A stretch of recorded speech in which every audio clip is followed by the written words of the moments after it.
Hello, welcome back to another video. Today I'm going to answer some of the questions that were in all the comments under my recent series of Atlas mountain race videos. Now there was loads of questions, so thanks everybody for getting involved. Some of them I tried to answer, but I've not answered all of them. And some of them I just think I needed to go into a bit more depth than I could do just in a couple of sentences underneath the comments. So I shall get on with answering some of your questions. But before I do, let's just have a look at Redshift, the website again. Redshift, if you've been watching already, you'll know that they've been sponsoring this series. So a big thank you to Redshift. They do some really cool little products. One of the lesser known ones is the Arclight Pro flat pedals. Now the cool feature about these is they've actually got lights in them, which when you think about it, having a light that moves while you're pedaling is really visible. And they kind of change when the pedal flips, so you can have front and rear lights. And you can also buy the little modules, you probably just about see in the screen there. You can buy them individually, and actually I use this on Atlas Mountain Race. You can probably tell by the dust on it. So yeah, I had that flashing away, and you can basically switch it between the front and the rear. So if you got caught out and you needed a front light as well, that'll work. And also you can have the mount on your bike, but if you need to remove it to charge it, it's just held in by magnets. So really cool and easy, and you can see the charger just on the end there. So you put that straight in a USB socket, and then it snaps back in. So I had that on the back of my tail fin rack. Used it on the Japanese Odyssey as well. Really neat little bikes. I think they'll work really well on seat stays as well. Going to experiment for some bike setups for later in the year. So yeah, that's the Redshift. I've got a 15% discount in the description if you're interested in any of that stuff, and they've got free shipping as well to the UK, EU, US, and a few other territories. So yeah, that is Redshift. Big shout out to those guys for supporting me. They do some great products for bikepacking and general cycling. So yeah, give them a look. Right, on to the questions. Enough blabbing from me. First one, this was under my my bike check video. So from Alfresco. Hey Josh, thanks for showing the setup. For those without a dynamo, would you say it's possible to do Atlas Mountain Race on some big light like the Exposure 6-pack? Well, yes is the answer. So let's just go onto the Exposure website here. So I actually happen to know quite a bit about Exposure lights. I worked there for a couple of years, about 10 years ago now. So the 6-pack is this one here. It's the biggest light they do, like some massive, like 2,500 lumen output on full whack. So burn time on Exposure lights, they basically have set kind of burn times. So I use the Max D. This is a Max D 13. I think they're on to Mark 15 now. Yeah, 15. Basically, since I started, this is probably a couple of years old. When I first started, we were on like, I don't know, like 4 or 5. And the main difference is that kind of lighting technology, battery technology, heat efficiency, it's all improving. So you're getting more output for the same kind of battery life. And the nice thing about Exposure lights is you can see on the back, there's a bit of a kind of a menu for different kind of burn times. And the lowest output is 36 hours. So I tend to run these on program 6. So you can have 4 hours on the maximum, 12 hours on a medium, and 36 on the lowest. For Atlas Mountain Race, certainly the mountain nights I was out, I could have got away with just using an Exposure light. And, it's fine. I've used it for Highland Trail and things like that. The 6-pack, basically this has 4 LEDs, as you can see from the front there. The 6-pack has 6 and a few extra battery cells, so it is heavier and a bit bulkier. I find the Max D to be a good balance. So yeah, if you're working on 3 or 4 nights, well, it's trickier with Atlas because it's like 11 hours darkness. So you can get probably 3 nights. If you're sleeping more, you'll be able to sort of probably squeeze 5 or 6 nights. Just depends on how you ride. If you're going to stop in a hotel and you can top it up, then yeah, no problem whatsoever. I tend to ride it and use it in conjunction with a joystick. Even if I've got a dynamo light, I always take a joystick for a backup. Again, you can get up to 36 hours on the lowest setting with these. Obviously, 1 LED versus 4, there's going to be very different. But yeah, you can manage your lights. I used a dynamo for the Atlas mainly because it's just one less thing to think about. I can charge my GPS, I can run my lights, and I don't have to think about charging anything. I didn't use my battery pack. I took one just in case, but it just means it's mentally it's one less thing to think about. And I find that that makes quite a big difference when you're trying to, when you're racing these things. Keeping your mind fresh helps. So yeah, make life simple. It also means I'm not tied to stopping anywhere. I didn't stop anywhere in the race. I just slept outside every single night. So the answer is, the long-winded answer is what you just heard, but the short answer is yes, you can. So the second question, so Lord Normandy, great effort, enjoyed watching the dots, thank you. So what are your thoughts on using a suspension seat post versus a full suspension frame? So you might have seen the bike checks. So this was the setup I used. Obviously there's a video with full details on it, and I've got the Redshift suspension seat post. So yeah, again, big shout out to Redshift. I've used this on numerous races now. So a seat post versus a full suspension bike. The problem with full suspension bike is that the frame space is very much reduced because because of the suspension pivots and everything in there. So you don't get so much frame space. So it can be more difficult to carry all your stuff. They can be slightly heavier, but I'm not convinced that weight's a big issue in these races. However, the huge benefit is they just are so much more comfortable. They pedal easier over the rough stuff. Probably I'd say the fastest choice when we talk about think about bikes alone and not putting any luggage on, is to run a full suspension bike. But there are added complications, and the shock post, the shock stop post. There's a few other brands as well. It's just a good compromise. It gives you some of the benefit of a full suspension, i.e. you can sit down over the rough stuff. It just allows you to pedal over bumps without kind of all the bumps going straight up into your body. So yeah, it's a bit of a compromise, but then you still get all the frame space as well. So yeah, both work well for me. I mean, to be honest, the Atlas Mountain Race, it's not a full-on mountain bike course. So a hardtail is absolutely fine. For something like maybe the Colorado Trail or the Highland Trail Race, or maybe even Arizona, something like that, like a proper mountain biking race, a full suspension is going to be way faster over that type of terrain. But yeah, personally, I don't have the option with being supported by Mason. Maybe a full suspension is something they'll work on one day. But for now, yeah, I just used the seat post, and yes, it's fine for me, and it works very well. So from Lydia Geld. So hi Lydia. I've known Lydia for numerous years from the racing circuit over here in the UK. So Lydia says, I noticed the front runners seem to take the right amount of luggage, but some of the slower riders seem to have way too much stuff, including cookware, pillows, and other various luxuries that I don't think I want to lug over that terrain. So yeah, that's kind of an observation. There's a few points in this. So yeah, I mean, you can definitely take too much stuff on these races. I mean, I took too much stuff. I start with too much food and finish with it. Maybe food, it's no bad thing, finishing with a bit of food just in case. And I took a rain jacket, but I never used it, but that's the kind of risk you don't take. But yeah, cooking stuff, you don't really need it.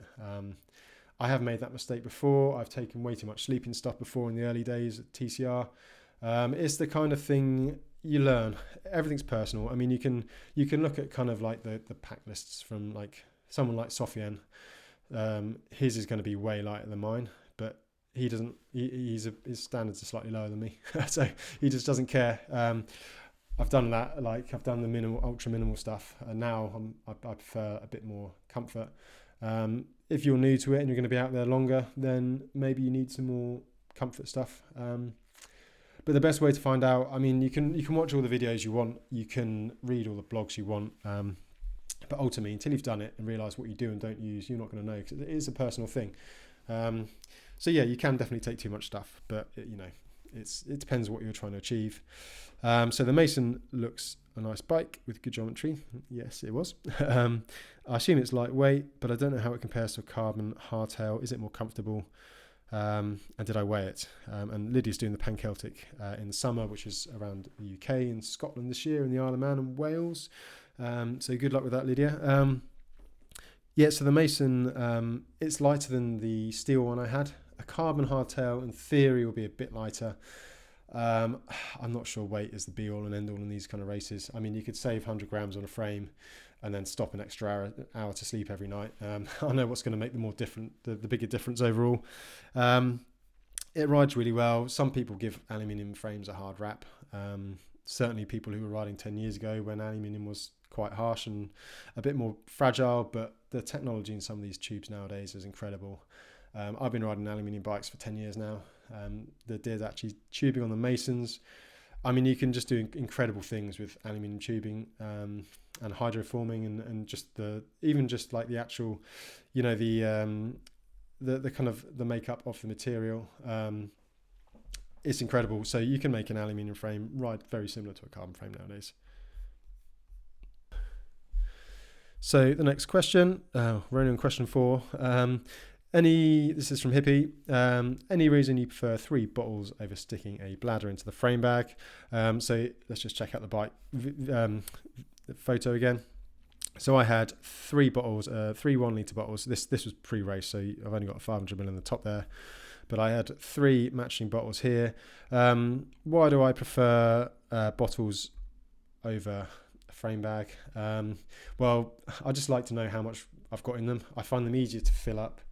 I don't like drinking out of a straw, and I don't like when you've got a bladder in a frame pack, it kind of swashes around a bit. And I'd rather just use the frame space to put, you know, clothes and stuff in and extra food, and then just have the bottles on the outside. The downside is they can get covered in dirt. It was a bit of a problem in Kyrgyzstan. There's so much animal manure up in the pastures that the bottle on the down tube did get covered in, well, quite literally shit. But there's ways around that. So yeah, I prefer bottles. Maybe it's a personal thing. For certain races, I would take a hydration pack, such as like a really more technical race, such as a Highland Trail or a race with a lot of hiker bike, because it's very hard to drink a bottle while hiker biking. But generally speaking, I prefer bottles, and will use them if I can. So this is from Chasney. Well done. What's next on my radar? Well, let's have a little look. And I'll show you. So next up, imminently in the next few weeks, I'm guiding outer detours. So you may have heard of the Grand Guanji. It's the bikepacking event across the Canary Islands. They now offer basically fully supported rides with nice hotels and stuff. So it's going to be a bit of a luxury holiday for me. Well, technically it's work because I'm guiding. So I'm guiding in a couple of weeks' time in March. The dates are out already, so I'm doing the road one, but there are also gravel ones, and there's going to be some more interesting stuff from Outer Detours coming, so keep an eye on their website. The next road one is 15th of December, and then February and March for the gravel ones, so keep your eyes peeled for those, and I'm hoping I can make some videos around that over the next month or so. But race-wise, I'm doing a couple of lost dot races. So the Accursed Mountain race, this is the new off-road race from the creators of the Transcontinental race. So 1,600 kilometers, 37,000 meters of elevation. So this is going to be starting in Albania and looping through the Balkans. So that should be a pretty cool adventure. And then I'm returning to the Transcontinental race. It's Transcontinental number 10th edition. My first race was in 2014 in edition number 2. So it's 10 years since I first raced, 9 years since I won it. Time has flown a bit, and also it's finishing back in Istanbul. So the last time it finished in Istanbul was 2015 when I won. So it all feels like there's also 10 years of Mason bikes. So there's a lot of 10-year anniversaries in there. And the finish in Istanbul, and I feel like my time is the time has come to return to the Transcontinental race. So I shall be doing that this summer. So yeah, I shall do a load of videos and stuff around that. So keep your eyes peeled for that. So yeah, it should be pretty good. Number 6, so food and hygiene. This is from an SS SG1 IV. So yeah, rather catchy name though. But they sent a lot of questions in, so I'm going to answer a few. Food and hygiene. I guess you're going to be eating very local in the non-touristy places, and with bacteria, etc. You're not used to. Just like when any of us travel, except we're not on a race. Is it something you're conscious of? As I guess stomach upsets or food poisoning, and it's game over. Yeah, it's definitely a consideration. So actually, so that's the kind of thing we end up eating a lot of. Bread, omelette, and that's it, and the rest of it's sort of packaged. but yeah, it is a consideration. It can catch you out. And Marin de Saint-Exupéry, he got sick before the race and had to scratch on the first day. He's a former winner, so it can affect everyone. I actually had dinner with him a couple of times before. I'm not gonna lie, my stomach wasn't amazing on the start. So yeah, you do have to be careful. And like I alluded to, having bottles on the down tube, if they get animal muck sprayed on them, that can affect you. So you just have to try and keep stuff clean. You have to be sensible. Put chlorine in water if it's not bottled. Certainly in a country like Morocco or Kyrgyzstan, obviously in Europe and kind of slightly kind of more developed countries, it's not so much of an issue, but you can still get caught out. And you just have to be aware that you are run down, you're very tired, and you are going to be more susceptible. So wash your hands, use hand sanitizer. One thing I do sometimes, if you're eating something and you're a bit unsure, like drink a bottle of Coke. Coke's pretty disgusting when you read into the ingredients, and it is not very healthy for you whatsoever. So it can kill bacteria in your stomach as well as probably destroy your stomach. So yeah, things like that can help. But yeah, just basic hygiene. Wash your hands. To be honest, I tended to not go to the toilet inside in Morocco because they don't tend to clean very much. So yeah, just you kind of have to not overthink it too much. But yeah, it can be a bit mean. So Cycle Explorer just finished Atlas Mountain Race. Well done. This was under the kit video. How long did it typically take you to stop, get your sleeping stuff out, do your teeth, etc., then bed down? I feel like I waste huge amounts of time doing this, but I don't think I was packed as efficiently as you. So if you've seen my gear check video, you'll see that I just had a sleeping bag, a roll mat, and a ground sheet, and I just stuffed everything in my rear tail fin pack. So when I came to going to sleep, I could just pull everything out in like 30 seconds, blow the mat up. So within a minute or two, everything was set up. And then it's kind of discipline. If you want to go really fast in these races, you really have got to be disciplined. So clean my teeth, drink some water, get into bed, and then set my alarm. Try not to mess around on the phone, things like that. It wastes time. But it's practice as well and routine. But the main thing is discipline. You just have to do it. Or you have to be so tired that you just don't care and you just lie down, which also is quite an effective tactic, which I've used many a time. So another one from our catchy named friend SSSG1IV. Thanks for sharing. Again, this is kind of related to sleep. Do you sense other cyclists or people in general coming past you as you sleep? Generally speaking, I just try and hide away.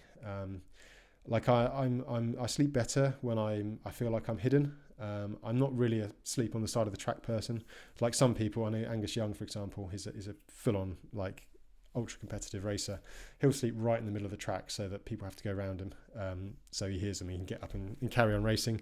That's not really for me. I like to hide behind a hedgerow or something, or behind a building, or just out of sight, out of mind, and I think my brain's more relaxed then. I did sleep on the side of the track a couple of times, or like 20-30 meters off the side of the track, and you do hear freewheel. You're kind of on this kind of like actually now I'm a new father. I know the feeling. It's like a bit of you're asleep, but actually you're on alert. So the second my daughter screams at 4 a.m, I'm awake and ready. And it's the same with a freewheel. You hear a freewheel, and you're like, oh god, I heard that. And like the first night I slept, would have been night 2 of the race. I heard 3 people going past me, so I was in my sleep, like my eyes were closed, but I was counting how many people went by. I think it was about 3. So yeah, you can always hear a freewheel, and the sound of tires as well. So Mark Landgraf, on longer self-supported races, e.g. the Transcontinental, do you actually consider some sort of lock? So those super thin 100-gram cable locks, somehow I would feel really uncomfortable even just hopping into a supermarket and leaving the bike and stuff worth several grand outside without any form of protection. And while obviously these cable locks are not meant for bikes, they still prevent some simple theft of opportunity. Yeah, well, it's a funny one. I'll just share my screen a second. So I've got a couple of these hip lock things. They're basically like zip ties with a bit of steel inside them. They sit really flat in your packs. I've carried these on numerous. I don't tend to take on races, but on numerous touring trips, I've carried them with me. Sometimes I'll use them, very rarely. I just find that I don't know.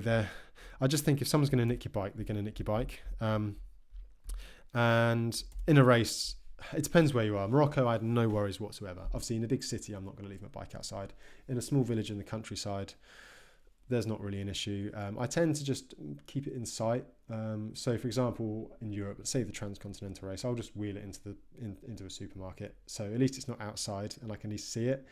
I don't tend to ask, I just do it, because if you ask, then that gives someone the opportunity to say, no, you've got to leave it outside. And there's always a job's worth that doesn't kind of appreciate bikes.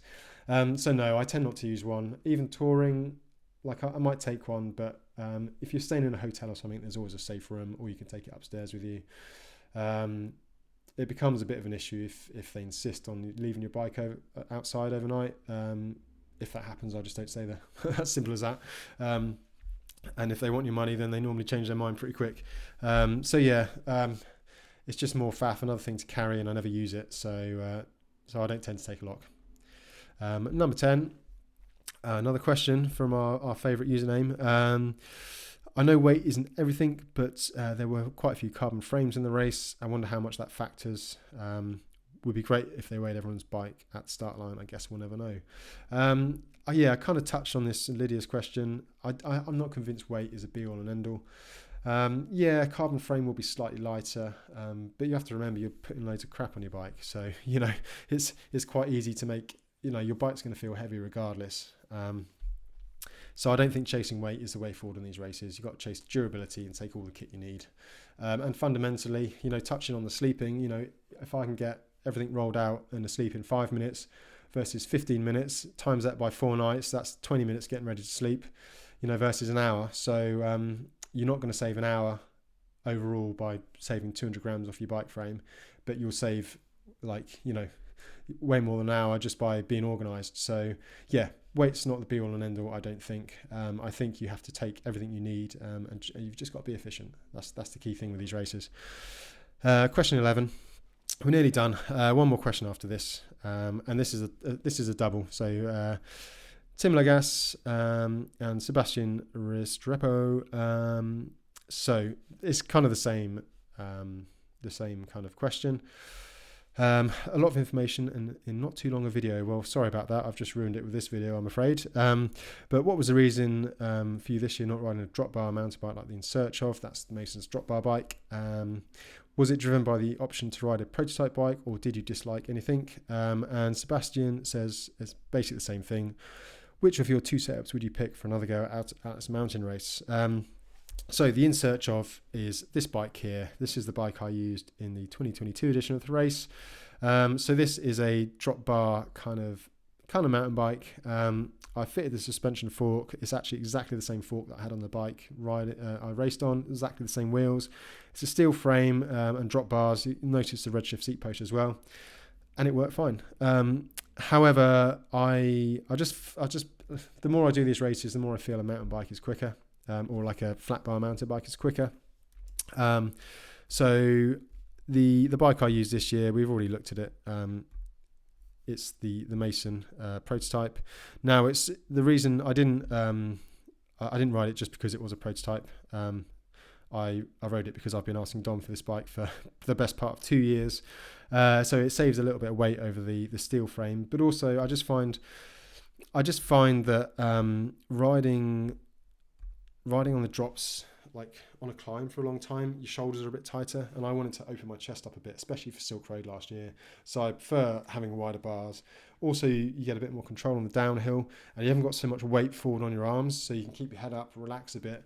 Like when you're doing, like especially places like Kyrgyzstan, you're descending for like an hour on the drops. It puts more pressure on your hands, puts more pressure on your neck because you're looking up all the time. So I think mountain bike is quicker. The benefit of the drop bars though, you've got loads of hand positions, and when it's flatter, it's probably better. So I guess it is personal choice to some degree. But yeah, I decided that the mountain bike probably suits me better. And I use my drop bar bike for like touring and stuff now, like loaded up touring. So yeah, and finally the final question, Simon Sheehan. What have you used to mount the Sturker bottle on your top tube? So basically the top tube bottle, as you can see, it's kind of like there aren't actually mounts on the Mason. I have fed back though that actually it might be a pretty cool thing to have. So I use these Elite VIP bottle cage mounts. As you can see, they're kind of zip tie ones, and you screw them up. You do have to be careful. I snapped one and had to buy another set.